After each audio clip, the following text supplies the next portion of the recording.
Ladies and gentlemen, the Lincoln Project implosion continues. What did I tell you? What have I been telling you for years? If you've watched this channel for years, I've told you I am voting against the Bush, Cheney, and Rumsfeld political apparatus or political operatives. I will not vote. Okay, George W. Bush, in my view, was the worst president of all time.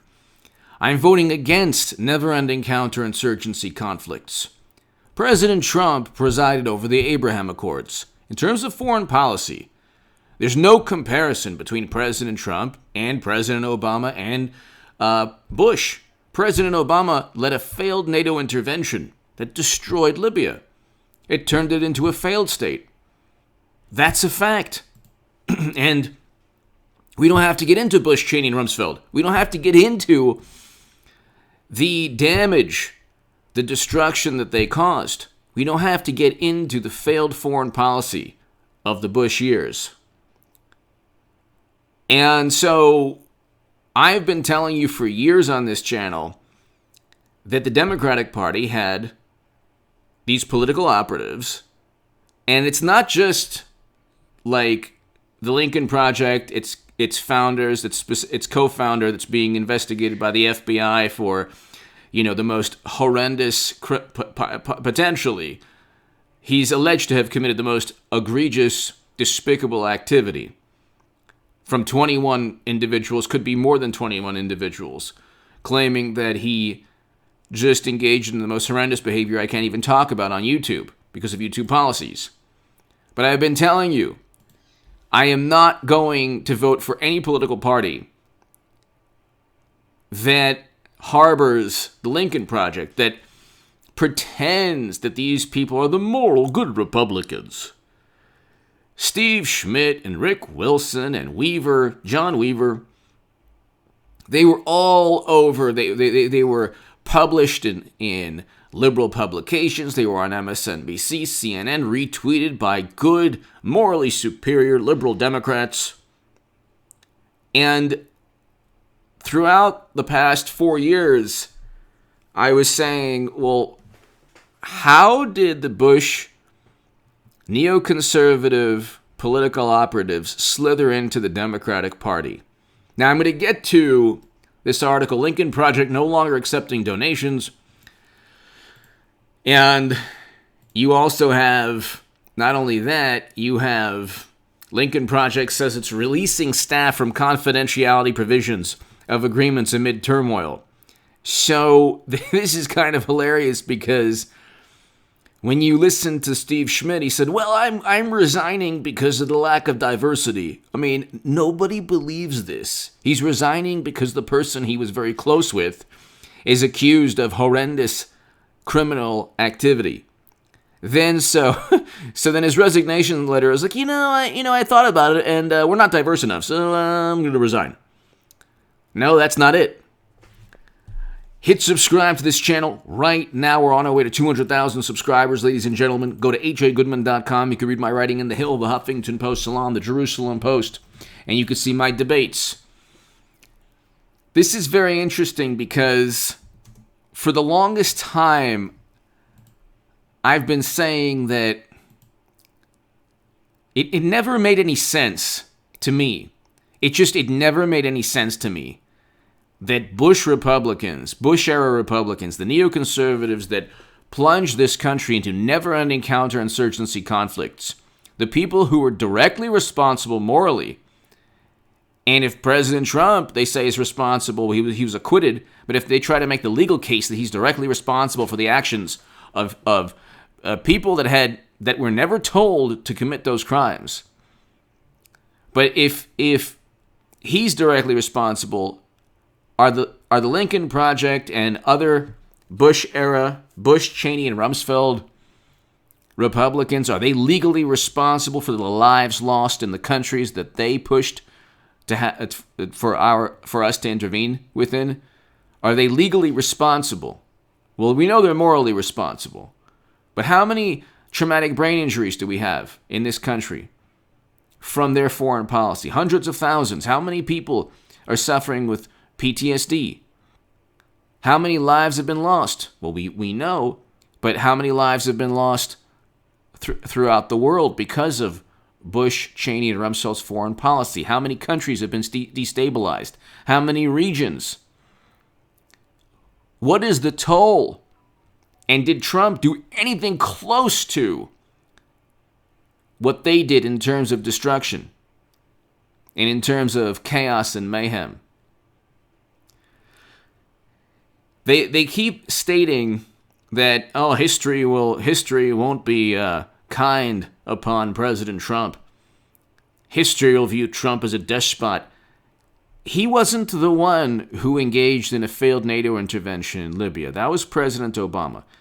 Trump wasn't the president, who sent our country into never-ending counterinsurgency conflicts and destabilized entire regions of the world. That was not President Trump. So before we get to, that was the Lincoln Project people. And now we see they're like completely like radioactive now. They're like, everyone doesn't like, they're not only a political liability, every day there's further confirmation that these people, these political operatives that slithered from the Bush administration into the Democratic Party were not only opportunists, but they were the most almost like diabolical political operatives. They went after and disparaged and demeaned and tried to paint as disloyal Senator Max Cleland. That was Rick Wilson, who now writes for a liberal publication. He's in the Daily Beast. Max Cleland was a triple amputee war veteran hero in Vietnam. And he spoke out against the Bush administration. And this is what people don't understand. Like how do you go from Bernie Sanders to Trump? Well, here's how you go from Bernie. One of the primary reasons. Bernie Sanders voters don't like the Lincoln Project. Neither do Trump voters. Democrats obviously were just fine until recently. You had Hollywood giving money. They got $90 million, ladies and gentlemen. $90 million. That's lucrative. But, I can go on forever, but it's like, it's so interesting how you have these people who were wrong in the early 2000s. They were wrong in 2016, pushing the Trump-Russia myth. They were wrong in terms of foreign policy 20 years ago and wrong in terms of foreign policy a couple of years ago and just recently. And they had no moral vantage point. And it was so easy to see. If your life is simply gravitating towards any political side that will just utilize, or that you can utilize, or that will utilize you, and devoting your entire existence towards taking down one individual, well, you better make sure you don't have a graveyard full of skeletons. And now we know. You take Hollywood, the most immoral people were accusing Trump of immorality. President Trump's tweets were offensive to many people. But his actions in terms of foreign policy, the Abraham Accords, being the first president to step foot in North Korea, these are accomplishments that the Lincoln Project knows nothing about. You look at Bush and you look at President Obama. Were their accomplishments anything close? But here, if anything, their foreign policy legacy has been horrendous. President Trump's foreign policy legacy has been quite positive.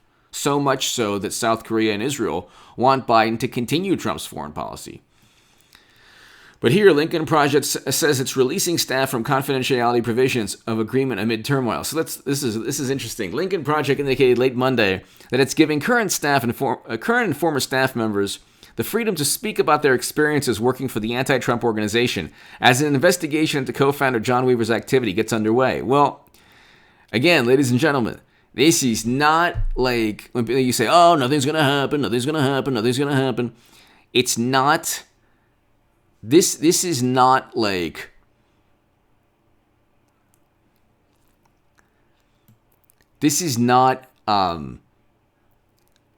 an investigation into Caligula, which, by the way, a federal investigation is examining Biden family business dealings. So that's big news. I'll get to that in a segment after this one. But very big news. But see, again, people are going to roll their eyes. Oh, nothing's going to happen. Nothing's going to happen.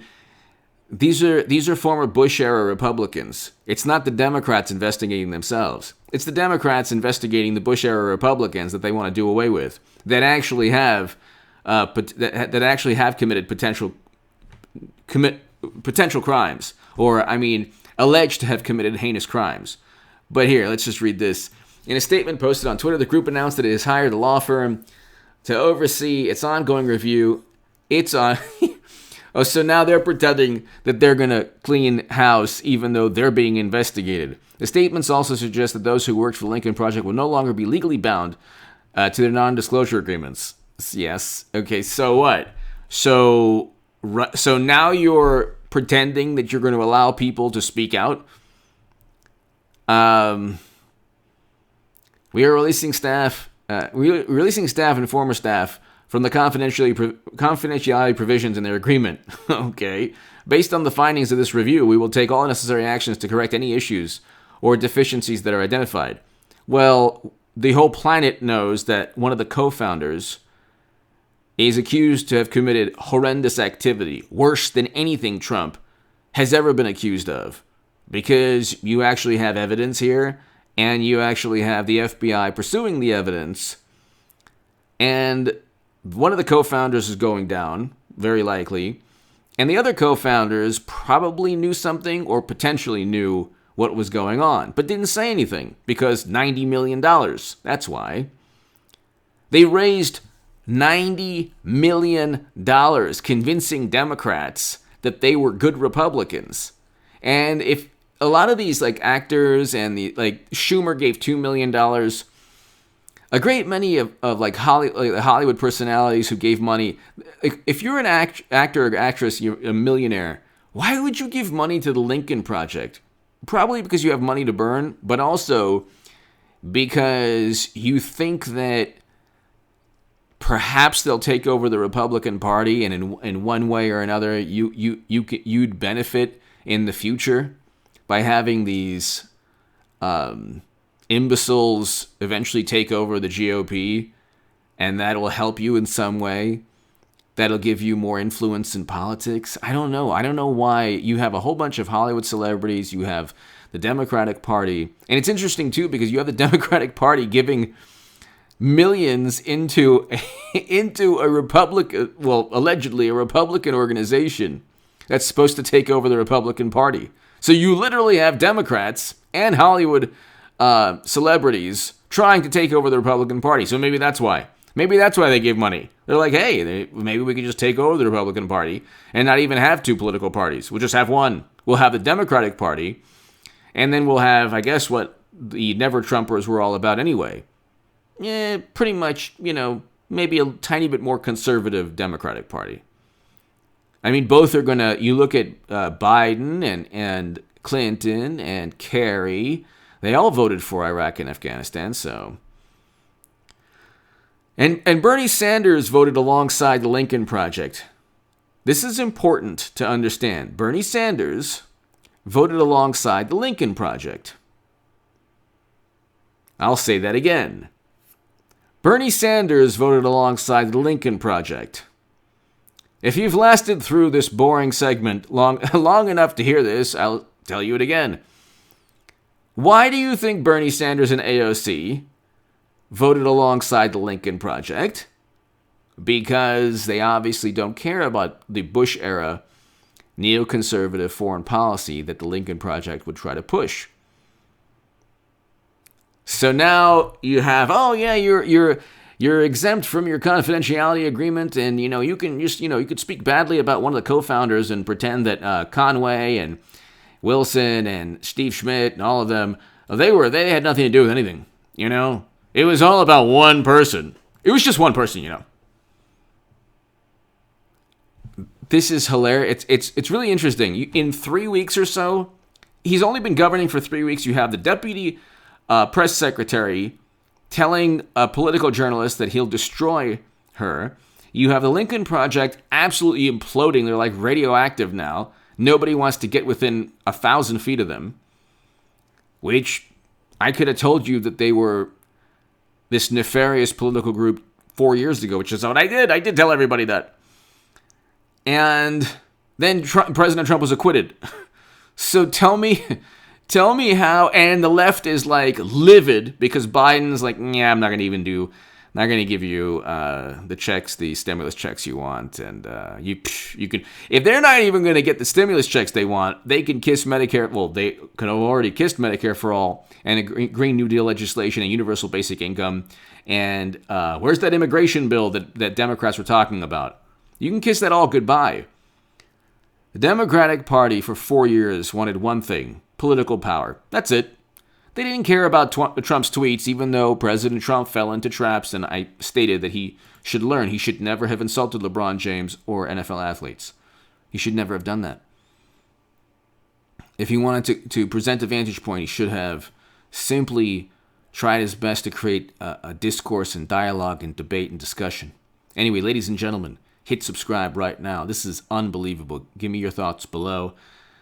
They are releasing people from their confidentiality agreements simply to create the illusion or the public relations spin that we're getting to the bottom of this and we don't stand for this, It's like you're only releasing people and allowing them to speak because you were caught.